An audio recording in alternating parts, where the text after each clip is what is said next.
حضار گرامی، به اجازه تمام اهل مجلس و حاضرین گرامی، وقت مختصر شما را گرفته نظر بر ذیقی و نگاه مختصر به تمدن اسلامی می داشته باشید. دوستان عزیز، از آن جایی که تمدن اسلامی با لفظ مقدس و مطهر و گرانبهای اقرا آغاز می شود، این بیانگر عزیز که تمدن اسلامی با تعلیم آغاز می شود، با اعلام جنگ و استعمار آغاز نمی شود، بلکه با تعلیم شروع می شود. محمد رسول الله صلی الله علیه و سلم در زمانی مبعوث می شود که دنیای بشریت بنابر تعبیر علامه ابن نجیم رحمت الله علیه متوفای 970 هجری در کتاب خود ماذا خسر العالم بانحطاط المسلمین در آغازین ابواب، در آغازین فصولش یک فصل به عنوان الانسانیت فی الاحتضار بیان میکند. یعنی انسانیت در آستانه مرگ، انسانیت در آستانه سقوط، انسانیت در آستانه انحطاط و فروریزی. در همین وضعیت تاریک محمد رسول الله صلی الله علیه و سلم مبعوث می شود و دنیای بشریت و دنیای شیاد را دقیقاً با چراغ خود روشن می کند. 13 سال از مرحله مکی دعوت رسول الله صلی الله علیه و سلم در بستر ایجاد مراکز آموزشی سالم و در بستر دقیقاً ایجاد مراکز آموزشی و تعلیمی آغاز می نماید.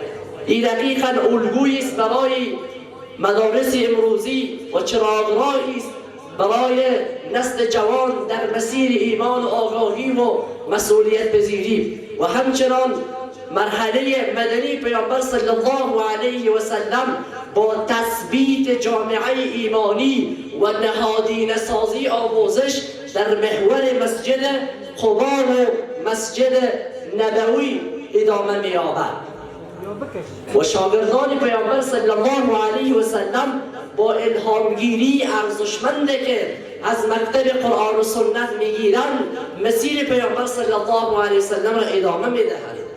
در مسیر دعوت، در مسیر گسترش و در مسیر عمومیت بخشیدن این دین مبارک و میمون محمد رسول الله صلی الله علیه و سلم با قاطعیت تمام حرکت می نمایند.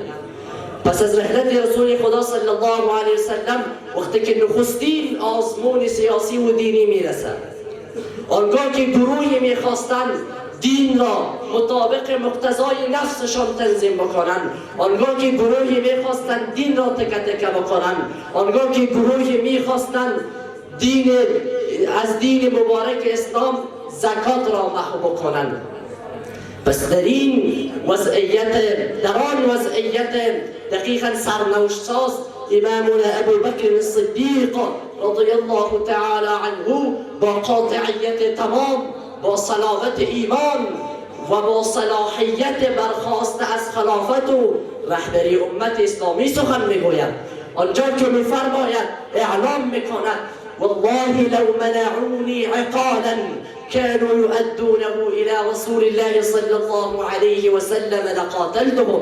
به الله قسم اگر آن ریسمانی را که در زمان رسول خدا اینها ادا می‌کردند، اگر از دادن آن اینها ایما بورزند، تأکیدن که با ایشان می‌جنگند. ایونقص الدین و انا حی، آیا ممکن است که دین الله تبارک و تعالی ناقص بشود و بریده بشود در زمانی که من ابی بکر زنده بوده باشم؟ این ممکن نیست. دین اسلام شریعت الهی بسته انتخابی شما نیست. آنچه که بر منفعت شما باشد بگیریم و آنچه که بر منفعت شما نباشد رها بکنید. مسیر این ملت روشن و واضح است. لقد كان لكم في رسول الله اسوة حسنه.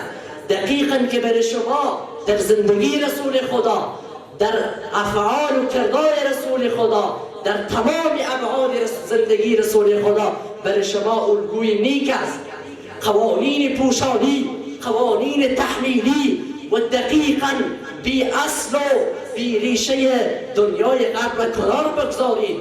آنچه که برای ملت که دارای همچون قیادت و تمدنی است این لازم است باید از رسول خدا، از صحابه، از اسلاف، از ائمهشان اینها فرمان برداری بکنند و اقوال اونها را معتبر دانسته در این مسیر مثل اونها با شجاعت تمام، با قاطعیت تمام اینها حرکت بکنند. عزیزان من، بنابراین که وقت از بیشتر وقت شما را نمیگیرم. اقول قولی هذا استغفر الله لي ولكم ولسائر المسلمين. السلام عليكم ورحمة الله.